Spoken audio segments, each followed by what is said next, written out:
Broadcast is now starting. All attendees are in listen-only mode.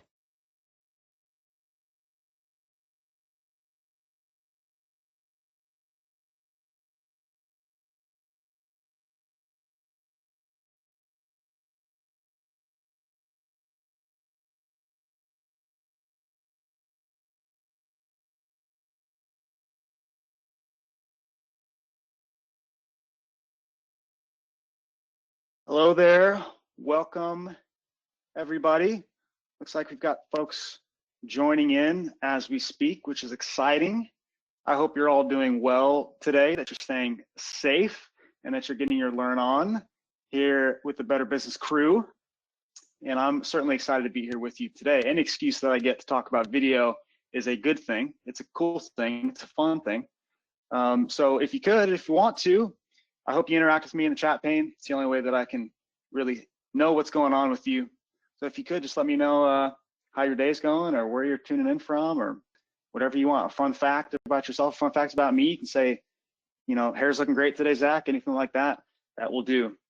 And obviously the topic today that we're here to discuss is video. But before we get into the thick of that, I'd like to tell you a little bit about impact and our journey with video, because we've had quite the interesting journey, and everything we're here to discuss today is really what we've learned over the course of that time.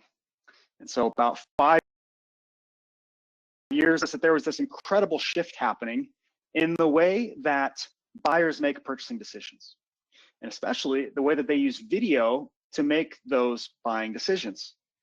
But of course, at that time, there was a big problem, because for most organizations, the way that their video strategy was essentially, they would bring a production company in, maybe once a year.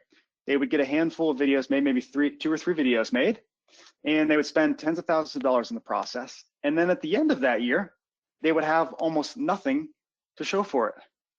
And as you can imagine, those companies, they were frustrated, as you may have been in that situation before yourself. And that is frustrating. Of course, they weren't developing a culture of self-reliance when it came to video. They always had to depend on a production company to dictate the strategy, to make all of the content, to do all of that stuff.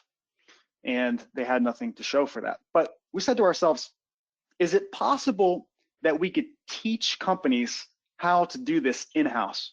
In other words, using their own people, bringing in an in-house videographer that would work with the sales team and with the marketing team, customer service teams, that could start to build this culture of video, as we like to call it. And what would be possible for them? Could they create more? Could it be even higher quality? Could they be more nimble when it comes to video? And other companies said, you can't teach that. That's not possible. And we said, you're wrong. And that's exactly what we started doing. And if you know anything about Impact, we're a training and consulting company. So we specialize in teaching companies how to in-source their digital sales and marketing efforts versus doing it for them. And of course, when you teach somebody to fish, they can feed themselves for a lifetime. And so over that journey, we've learned a ton of stuff. We've worked in almost every industry you could think of. And I'm talking B2B, business to business, or B2C, business to consumer, product companies, service companies. We've worked with small businesses, enterprise level companies. We've worked with clients all over the world. At this point, it's been a fun ride, and there's been a lot of lessons that we've learned, as you can imagine. And so everything we're going to talk about today, though, is a result of what we've learned, especially in what we've learned at how video impacts the sales process. A lot of people, you're going to hear a lot of, you see things on LinkedIn, you see things on Facebook, a lot of people talking about video and video marketing and how to, build a YouTube channel, do those things. Those things are good. However, our focus really is, how is this going to make the most meaningful difference in the sales process?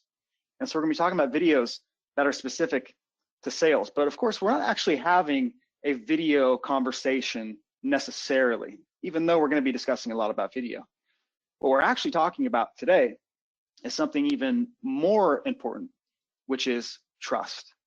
And now, wherever you're tuning in from, wherever you work, whatever you do, I know at least one thing is true, is that trust is critical in your business. We are all in the business of trust, regardless of what we do, regardless of what we sell or who we work with, regardless of the organization that we have. We're in the business of trust.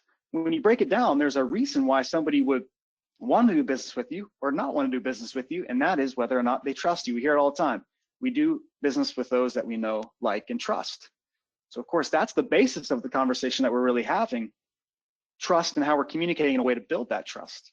And so what does video have to do with that? Well, I'm pleased to tell you that video is such a critical part of this because it's the only type of content that allows our prospects and customers to see us, hear us, and know us before we see, hear, and know them. You can't do that with written content.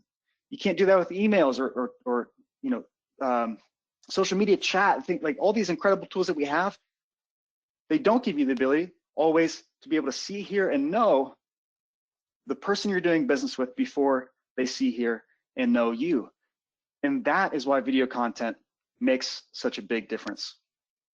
Now, if you've ever watched a video before you purchase something, I want you to reflect on that situation. So whether it was a business that you were investigating, should I work with them? If it's a product you were getting ready to buy, if it's a brand that you really like engaging with on social media, I want you to think, how has video really impacted a buying decision that I was getting ready to make? What did I do? Why did it make a difference? What did I learn? What was I looking for?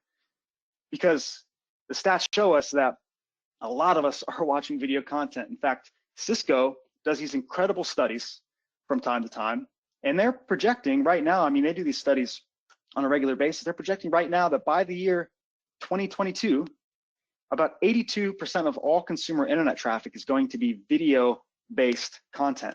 That's up from 75% in 2019. So this continues to go up year over year over year.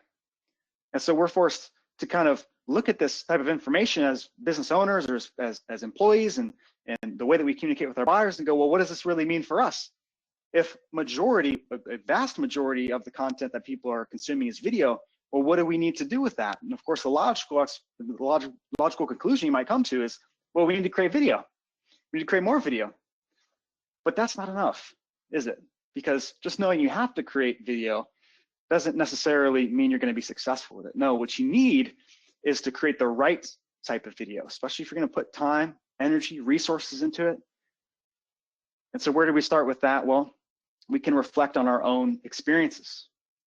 We can think, what is it that I like to see in video content? What's important to me as a buyer, as a consumer, as a shopper? When I'm investigating maybe a service company, is this the right service for me? If I'm looking at a product, is it the right product for me? What actually makes a good video? And if you reflect on this, a lot of people say, generally speaking, the same things. They say things like, well, I want it to be engaging. I want it to be concise. So, I don't want it to waste my time. I want it to show me what I need to see. I want it to tell me what I need to know. I want it to really be focused not on selling me something, but on my fears and my worries and my concerns and addressing those things in order to make me more comfortable or help me make the best buying decision for me. Now, notwithstanding this fact of what we, generally speaking, all want out of great video content as a buyer, that's not what you see from most businesses. In fact, there's one type of video that is the most popular type of video that folks come to us at Impact. They say, Zach, we got to have this thing. This is the one thing that's missing from our website. We got to get this thing. It's going to be great for us. And that is the About Us video. Now, let's reflect on that though for a second, because what we just said, what we really want from great video content as a buyer, as a consumer, is stuff that obsesses over our fears, our worries, and our concerns. It shows us what we need to see, tells us what we need to know. It's unbiased, it's helpful. Yet for most organizations, they want to talk more about them. So we've got quite the disconnect here. And this is why many companies don't get their video marketing or digital sales and marketing video efforts off the ground because they don't have the right strategy. But what I want to show you today is 7 types of videos that are going to help you separate yourself from those who think, well, all we need is an About Us video. By the way, if you have an About Us video right now, I don't want you to feel ashamed about that, because we are going to talk about some types of videos where storytelling and educating people on who you are is a good thing. But we can't stop there. We can't stop at that. We do eventually have to get down to what the buyer wants. You know that for sure. So let's dive in to the Selling 7. Again, these are 7 videos that are going to make the most meaningful difference in the sales process. And every example I'm going to be showing you, it's going to be very easy for you to look at these examples, by the way, and say, well, that's not really the way that I would do it. That's not really how I would want mine to look. That's not really what I would say. And you're exactly right. It's not exactly how you would do it. And that's the whole point in looking at examples, is saying, what about this applies to me? This is a very principle-based conversation. If you take these 7 types of videos, I guarantee you can figure out how to make them work for you, but it might not look, these examples might not look exactly like what you would do. And so as we begin, every example I'm going to show you is from a company that has an in-house videographer, and they use their own people in the videos. It's all completely insourced, and majority of these are clients of ours here at Impact. So they are following many of the best practices. The first video is the one video that I recommend you leave this, this summit, and you go make this thing immediately. And this is what we call the 80% video. Now here's where that name comes from. If you go to most organizations and you talk to the sales team, so the people who are on the front lines interacting with prospects and customers, and you ask them, out of all of the questions that come up on the first sales appointment, out of all those questions that come up, what percentage of those questions are the same every single time? So on that first appointment, what percentage of the questions are the same every single time for almost everybody I've ever spoken to? It's somewhere between 70 and 90%. So we split the difference, we say, okay, about 80% of the questions that you address on that first sales appointment are the same questions every single time. So this begs the question for us, why do we keep answering the same questions? Is it possible that we could address those questions before that appointment even happens, before we even meet with that prospect, before they're getting ready to shop on our web, whatever the case might be? It's possible we could address them. If you think right now of an example of one of these questions, I know you can think of one, is it possible that you could address that question beforehand? And if you did, what would occur? Well, we know a few things would occur. So if you don't have to address it on that first sales appointment, we know that we are shortening the sales cycle. Because if that question's already answered, it doesn't need to come up again. It might, but it doesn't need to. So we're shortening the sales cycle, for one. Second thing is, if you don't have to answer that question, you now have more time to discuss the unique needs of this particular prospect. And so you're adding to the value of that interaction. And last but not least, one of the major benefits of this is that if you are the person who's going to be meeting with that prospect during that sales appointment, and they have the opportunity to learn from you before you even show up, what do you think that relationship with them is going to be like? You've already had the chance to teach them something. So again, going back to seeing, hearing, and knowing us, what do they now understand? How do they now feel about you? Because they've already seen you on video. Now you're not gonna be able to hear this, but I want to talk about this example as it's showing right now. This is an example from one of our great clients, New Tech Machinery, and they make portable roll forming equipment. And it's a very sexy industry, by the way. Portable roll forming equipment is basically, you can fold metal roofing and wall panels in the field. So, you know, a lot of contractors do this. Now their biggest problem when they came to us is that they had too many leads, which is a unique problem to have. But the problem was they weren't all good leads. They weren't all qualified leads. They weren't all companies that had the ability to even do business with them. So this was a problem. And so we said, well, what if we could help these prospects qualify or disqualify themselves before that appointment? So this way we're not wasting the sales team's time. We don't have to, you know, hire new salespeople just to try and screen people. We can allow the prospect to do it themselves. And it's a good thing, by the way, disqualifying bad prospects, because if they're not a fit for us, they're not going to do business with us anyway. So it's a good thing. It's good for them, good for us to disqualify them earlier. And so in this video, you know, we really discussed what are the things that people need to know. There were a few things that came up. So the first thing is, what do we sell? So in this video, they said we've got two different models. We have basically a residential model and a commercial model. And here's a couple of the very simple differences between the two. And the most common question that usually comes up for them on the first appointment as well is, well, how much do these things cost? So very briefly in a video like this, they were able to say, this is where our machines start in the residential units, and this is where our prices start in the commercial unit, and they go up from there. A very easy explanation. It wasn't diving into why it costs this. I'm not concerned about that. but they were willing to address where these machines start. So now if you think about that, if they were willing to say, this is where our machines start, then anybody who can't spend that amount of money, doesn't want to spend that amount of money, whatever the case might be, can immediately disqualify themselves. Again, it's a good thing. It's a good thing, especially considering they have too many leads. They need to be able to screen people out. They addressed about 5 questions in this video, and this is exactly the video that they needed to solve this problem for them, which was qualifying prospects in a much faster, scalable way. Now, an 80% video, by definition, if you go and do this yourself, it is addressing those 5 to 7 usually major questions that always come up, addressing them individually in their own video, but also in one major video, which is the 80% video. You assign that to prospects to watch before that first sales appointment. You might say, Zach, they're not going to do that. They will do it. All depends on how you ask. And this is going to have a meaningful impact on your sales process, I guarantee it. So that's the 80% video, one of my favorites. Next, we've got bio videos. So I want to walk you all through a scenario that you've likely been in before. I know I've certainly been in this scenario before. And literally something I know we can all relate to, because I've spoken about this type of scenario all over the world and everybody feels the same way. All right, so here you are, you're standing at the hardware store or the electronics store or something like that, and you're looking up at your vast amount of options of things to buy. And then someone walks up to you, they've got that bright orange apron on or yellow apron, something. They walk up to you and they say something very simple to you. Hey, can I help you?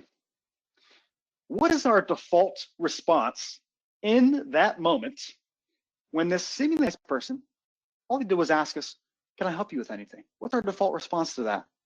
Well, if it's anything like most people, it's no thanks, I'm just browsing. I'll come and find you if I need anything. And then when you need something, you can never find them, which I can't ever really seem to figure out. But that's how we react in these scenarios. So the question is, why do we react that way about these people? I mean, we weren't taught in school, if someone comes up to you in a retail environment and asks if they can help you, you should tell them to buzz off. We weren't taught that. So why do we react that way? Well, we've been conditioned not to want to be sold to. We don't know what their intentions are, and it's much easier for us just to say, I'm going to navigate this one on my own without your help, and if I need you, I'll come and get you. So that's what we do. So if that's what we do in that environment, is it possible that prospects have that kind of view of our salespeople as well? Is it possible they feel that way about you before they meet with you? And if it is the case, how could we fix it? Well, bio videos are a great way to do it, because it is a way for that prospect to get to see you and hear you both before they shake your hand. It's not the same as an email. It's not the same thing, because we know this. If we could see that person and the way that they talk and what they talk about and their facial expressions are like, we can fill a lot more gaps in our brain about who this person is. So it's not the same as an email. So this example right here, I love this example, even though you can't hear it. This is from my friend Chris Perry. He's a partner at a company called Aquila Commercial. And Aquila Commercial is a commercial real estate company located in Austin, Texas. And as you can imagine, I mean, if there's like any industry that I've worked in where trust is a real problem and the stakes are high with trust, boy, is it real estate.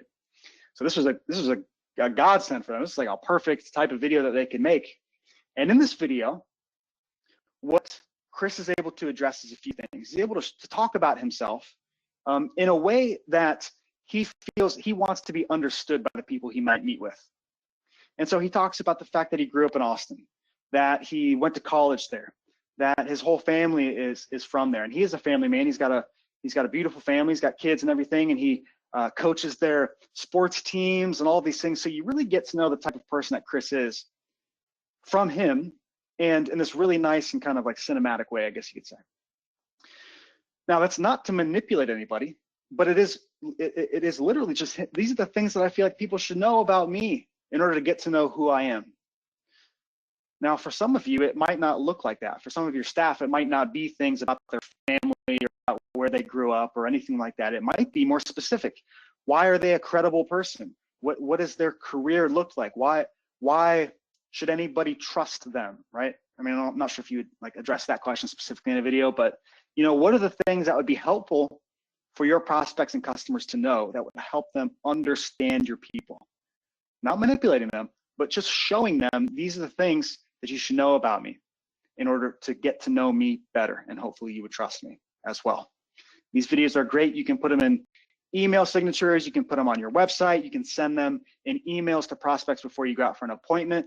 I mean, there's incredible, this isn't just a sales video either. I mean, if you've got customer service reps or technicians, you know, that are going out to houses or businesses, or, you know, any person who's interfacing with the customer in that way, this is a great video for them to make. They're easy, they're short, you can make a lot of them very quickly.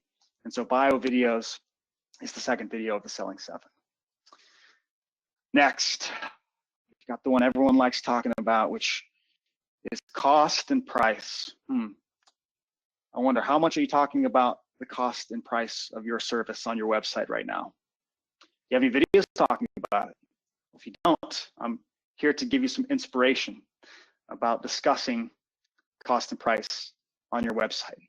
Now, this is typically done not in, hey, this is how much it costs to work with us, but addressing the major questions that come up about the costs of our services or our products, helping our buyers really understand how to make a good decision about the way that they spend their money.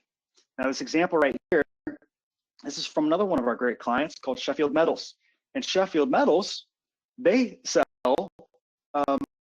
metal roofing components and sheets of metal roofing. They sell stuff to contractors, and it's a big company. It's a great company. They've really embraced a video culture within their organization. And in this particular video, this is something they're addressing all the time. How much does it cost to put a new metal roof on my building, right? Whether it be a home or a business or whatever it might be. How much does it cost? Just be honest with me. How much does it cost to put a metal roof on my building? Now, you might be thinking in your head right now, Zach, we can't address cost on the website because everything is a little bit different, right? All of our products are different. All of our services are different. We scope them. It's very custom, it's highly customized. We can't just say this is how much it costs. And you may absolutely be right. And Sheffield Metals is in the same position. They can't just say this is how much a roof costs to put a metal roof on. And so this is how they did it. In this video, which you can look this up right now, you'll find it very easy on YouTube, you know, cost of a metal roof. It's got hundreds of thousands of views at this point because they were willing to discuss this thing. And basically they said, so you want to know how much it will cost a metal roof on your home, in this case. What we're going to do today is we're going to show you the process of getting quotes for a metal roof. So here we've got a gentleman who's going to be getting 3 different quotes from 3 different contractors, and we're going to look at the differences between those and discuss why they're different and why there would be a variation in cost. By the end, you're going to have a very good idea of how the cost of a metal roof is calculated so you can do it for yourself. That's very different than a lot of people would address costs, because what they could do is just say, let's talk about how much our metal roofing components cost. And we're going to go through our whole product line and tell you, oh, it costs this much per square foot. That's not how they did it. It's not how they did it at all. They did it in a way that the buyer is going to experience it, because they are going to call contractors. They are going to have them come out and get quotes. And so that's exactly how they did it in this video. Now, it just so happens that all the products that were specified happen to be Sheffield Metals roofing components, but that's beside the point. Even still, even if you didn't buy their metal roofing components, you still had a very good idea of how much your metal roof might cost. But see, this is the difference of the companies who really crush it around these bottom of the funnel, as we like to call them, topics around, you know, budgets and costs and price and all of the money questions that businesses usually don't like to talk about. I'm here to encourage you, if you do address these things, it will pay off. In this case, Sheffield Metals is certainly one of the foremost thought leaders in this industry at this point, just by being willing to talk about things that nobody else is willing to talk about. I'm encouraging you to do it as well. Number 4 in Selling 7, landing page videos. So a landing page is essentially any page of your website right now where you're asking for somebody's information. So in other words, there's a form on that page. An example of this would be the contact us page. That's technically a landing page because it's asking for somebody to fill out some information. Now, the issue, of course, with landing pages in general, and I think you'll relate to this, is that when you get to these pages, when you land on these pages, you're asked to give up information about yourself, sometimes sensitive information, very, very highly confidential, sensitive information like your phone number or your email address. And if you're anything like me, when you get to these pages and it's asking for this information, the first thought is, why would I fill this out? Or should I even fill this out? What are they going to do with my stuff? Like, I get spammed on my phone and in my inbox without even filling out landing pages. Why would I volunteer this information to somebody who I don't even know yet? I'm not even sure if I want to do business with them yet. So the question is, if we feel that way at times when we get to these landing pages, is it possible that our prospects would feel the same way, that they would have that same hesitation? What's going to happen after I fill this thing out? What are they going to do with my information? Do I really want to voluntarily give that up? And so video is a great way to combat this. Again, you can't hear these examples, but I would encourage you to go to riverpoolsandspas.com, and you can find this video very easily on, you just go to request a quote and boom, you'll see this video. The way that they addressed this feeling in this video is very, very important. Remember what we just said. These prospects are probably feeling like, what's going to happen with my information? I really am hesitant to give this up. So we need to address that specifically, and that's exactly what River Pools and Spas did in this video. We got Christian here. He basically says, we've all had this uncomfortable moment where we get to a page asking for our information and we go, what are they going to do with this? And are they going to use it to spam me? Well, I'm happy to tell you in this case, no, we're not going to spam you. In fact, if you fill out the form to request a quote on this page, a few things are going to happen. Very simple. So the first thing is you're going to get a confirmation email just saying that we've received your inquiry for a quote. That's the first thing you're going to get. The second thing you're going to get is a phone call from one of our design consultants or sales consultants to discuss exactly what you need so we can get more detail if we need it. And then we will deliver you your quotes. So you basically get one phone call and one email from one person, and that's all that's going to happen. And that's essentially what they said in the video. Now, the interesting thing about this is that for River Pools and Spas, they didn't have to change anything about their process to do this. It's the same. It was the same thing before. They were just calling people, sending an email. It was like very simple things, but they weren't saying that. You didn't get that impression when you got to this page. Now, this is a requested quote page. This is a sensitive page, right? You want to get the most conversions on that as possible.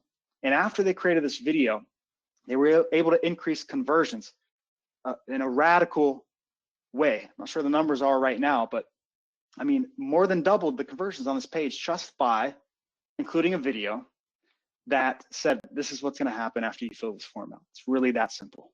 That simple.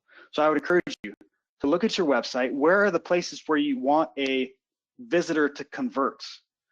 Are they downloading any sort of guides or ebooks or things from you? Are they filling out the contact us page? Are they filling out request a quote? Are they filling out book an appointment? Whatever it might be, think to yourself when they get to this page, what are they thinking? And how can I address their concerns about filling this form out? And if you do that, I promise you, you'll increase conversions. We've seen increased conversions up to 250% more conversions. If you had that many more leads, what could you do? Probably do a lot more. You'd probably be a lot pickier about the people you work with too, which is great. Next, we've got product service page videos. I imagine many of you have at least a couple of these on your website right now, assuming you have a website. Now, product service pages, and imagine the mind state that somebody's in when they get to these pages. These are what we would call bottom of the funnel.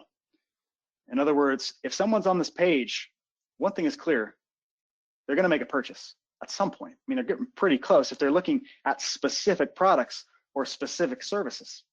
So when they get to these pages, what is it that they're trying to figure out?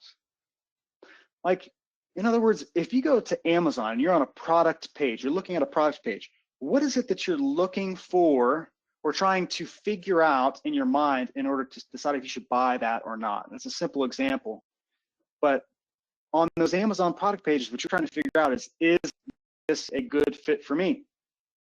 Am I going to regret this purchase, or is this something that I want to buy? Is it a good fit for my needs? And Amazon is a case study example of what a great product page should look like. I mean, think about the things that you can discover on a product page on Amazon.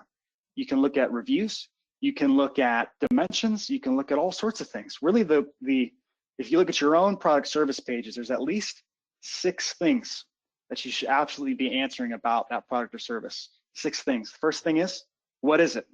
What's the product? What is the service? Giving specifics about what it is. Second thing is, who's it a good fit for? Who's it not a good fit for? Third question, how much does it cost? Fourth question, when should I buy it? Fifth question, why do I need it? Is there a particular purpose or reason that I should buy this thing, all right? And whether it's a service or a product. And the last thing is, how do I buy it? If you're addressing those 6 things on a product service page, you've got a pretty good product service page strategy going on here.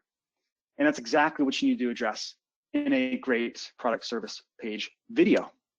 And generally speaking, the biggest mistake with this type of video is that it would sound like you're trying to sell the person what you've got.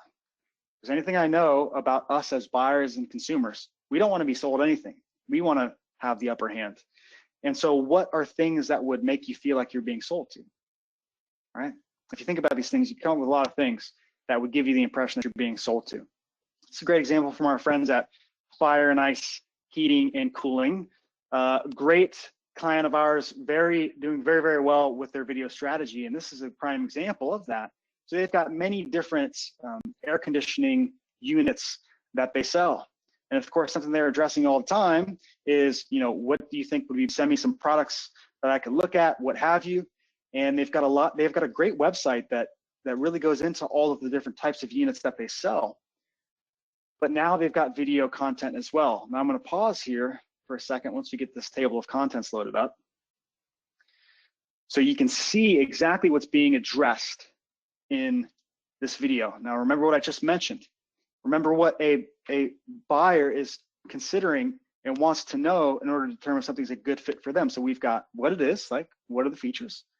We've got the efficiency rating, which is obviously important if you're buying a new air conditioning unit. We've got how much does it cost and who's the right fit for this air conditioner. Most powerful thing that you could do with your video content is say these simple words. This isn't a great fit for everybody, or we are not a great fit for everybody. These are powerful words that you hardly ever hear muttered by a sales team. But when you do, you immediately let the defenses down at least a little bit on the side of the prospect. And so I would encourage you that when you're making and communicating with your buyer at all, but especially when you're making videos or writing copy for your website, that you would integrate more things that tell them if you are a great fit or are not a great fit. It's a good thing. It's a good thing. So number 6, we've got the claims we make. Hopefully y'all are hanging with me. I know we're moving through all this very fast. The next video we've got is the claims we make. And so with this video, or just with claims, let's discuss claims. So what is a claim, right? These are things like, we've got the best people, we've got the lowest prices, we've got the best warranty, we've got the most superior service, we've got, we hear these things all the time, right? Almost everybody has some sort of claim that they are making. And that's a good thing, by the way, because that's how we make decisions, right? These are competitive differentiators. If we couldn't tell who, what companies were good at, how could we choose between them? But there's this problem here in many industries, and I see this all the time. It's that most times, if you look at an industry or a geographic area of many people doing the same thing, everybody's making the same exact claim. Everybody's saying they have the best people. Everybody's saying they have the lowest prices. And if everybody's saying it, what does it mean to the buyer? Does it actually mean anything at all? Or is it just noise? And generally, that's exactly what it is. It's just noise. And so if you stand the greatest chance, though, of owning that claim, or another way to say this might be of helping your buyer believe that claim about you, that you do have the best people, well, you have to be able to show it. you can't just say it because everybody's saying it, right? And now it's more of who can show it the best in order to help the buyer, in this case, believe that thing. So right now, I want you to think, what are the major claims that we make about our business? What are the things that we say make us different?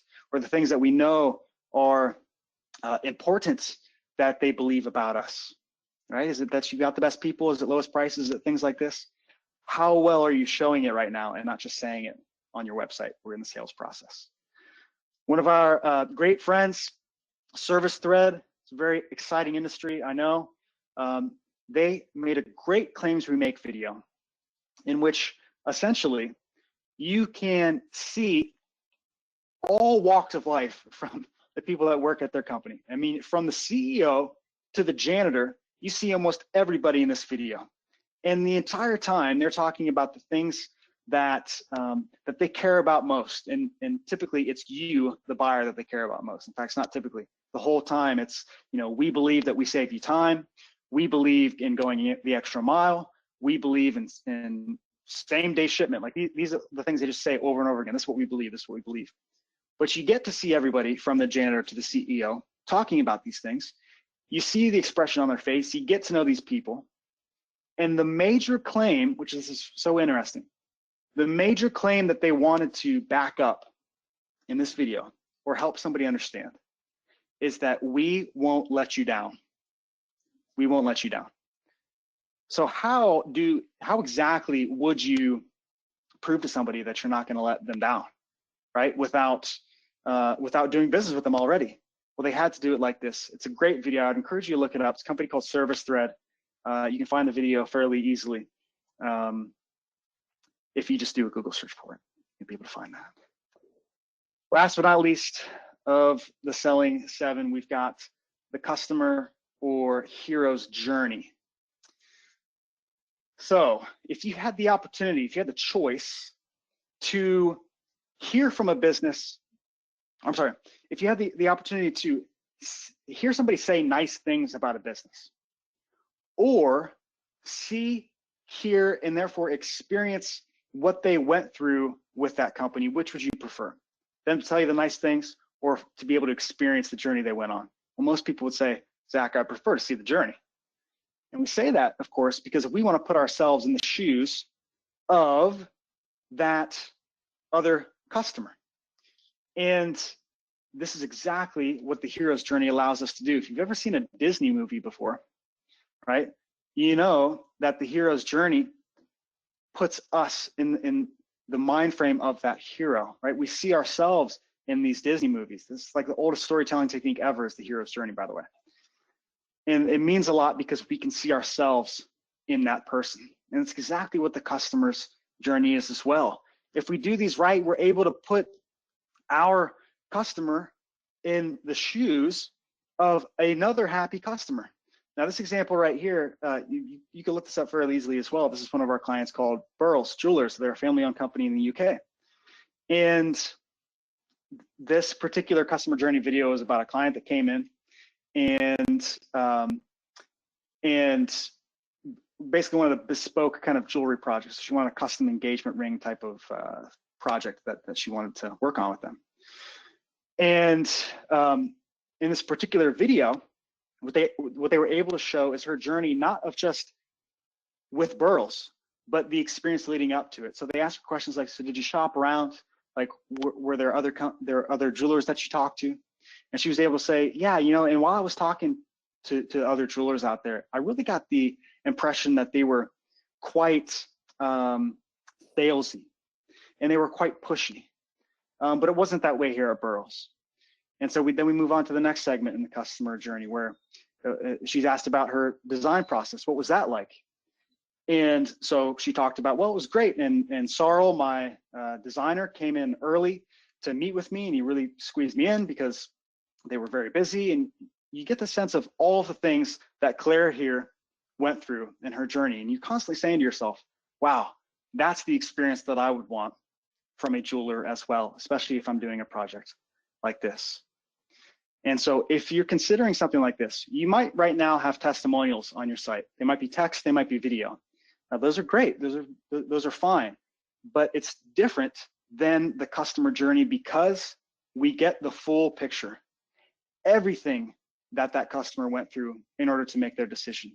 And of course, they can say nice things about what they experienced with you. We want them to say things like that. But do they get the full snapshot? And could a customer really put themselves in the shoes of that particular customer? So we've got 7 videos that we've discussed. And as I mentioned in the beginning, this really isn't just about video, it's about trust. How are you right now allowing your prospective buyers, the people you do business with, the organizations that you work with, the communities you work in, how are you allowing them to see, hear, and know you before you see, hear, and know them? Look at your website right now. Look at your sales process. How often are you using video to help build that trust? How often are you educating better than anybody, showing it versus just saying it? And what are some ways, based on what we discussed today, that you could improve that? I thank you all for being here today. I believe maybe we're going to be doing some questions as well. Is that right, Joni? Am I wrong in thinking that? You are right. We did have a question about sharing links to each of those videos if possible. Are you able to do that, Zach? While we're waiting on that, I see some stuff in chat pane. Not sure if y'all can see all of that stuff as well. I will say, if you want to learn more about this and what we talked about today, a great way to do that is to go to impactplus.com and look into our app called Impact Plus. There's a ton of free courses how you can integrate the stuff in your business right now. They are totally free to use, no catch there. You can learn from folks like me and others at Impact about your video strategy and what you could do today to integrate more video into your processes. So again, that's impactplus.com if you want to learn more about that. All right, well, I don't see any questions coming through the chat pane. Hi, Zach, are you able to hear me? Hang out for a couple minutes here, see if y'all have any questions. Happy to answer those. Hi, Zach, are you able to hear me?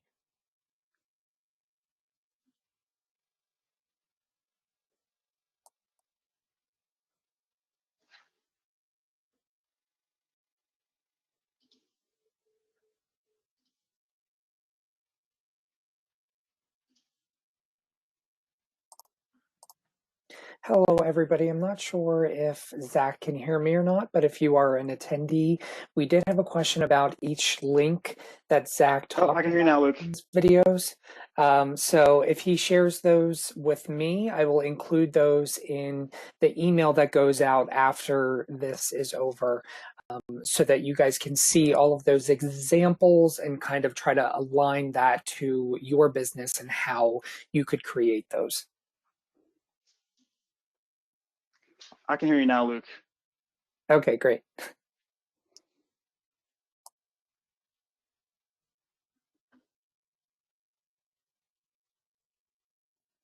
Hi, Zach. We did have a question come in. Can you just list those 7 video types again? Thank you, Marianne, for the question. Yes, absolutely. Yeah. So first we've got the 80% video. And we've got bio videos, number 2. Number 3 is cost videos. Number 4 is landing page videos. Number 5 is product service page videos, or sometimes we refer to those as product service fit videos. Number 6 is claims we make. And number 7 is the customer or hero's journey. And literally, if you just go to Google and type in the Selling 7 impacts, you'll be able to find tons of content that we've produced about these 7 videos. You can read more, you can actually hear the examples that we looked at today. So I'd encourage you all to do that. Or you can just go straight to impactplus.com and just do a search for the Selling 7. You'll be able to find it pretty easily. All right, and we have one last question. What about those animated who we are and what we do videos that were so popular a couple of years ago? Do these still work? Right, so this is a big, this is more of a, if we want to build the most trust, what would we prefer? In an ideal world, what do we think our buyers would prefer? Would they prefer to see an animation, or would they prefer to see the people? You know your customers better than I do, but what I haven't worked with a client directly that they said an animation is definitely the way to go. Not to mention, it's generally more expensive and it takes a lot more time to get it right. With real people, it's not nearly as expensive. You can do it yourself. You can make it look good, and it's a good opportunity to build more trust versus an animation. Do they still work? For some enterprise, very big companies who are doing software and things like that, yeah, they do still work, but not nearly to benefit a small to medium-sized business. It's a great question, by the way. All right, thank you, Zach. I believe that's all the time that we have. Thank you again, and everybody who's an attendee, you can check out our event sponsors by going to our sponsors tab on the event site, which is betterbusinesssummit.com. You can also sign up for our other breakouts, including our next, which is a panel with several representatives from Outfront Media, Hartford Current, and Full Power Radio, and that is at 2 o'clock. So thank you again, Zach, and we will see you then. Thanks, Luke. All right. See you, everybody.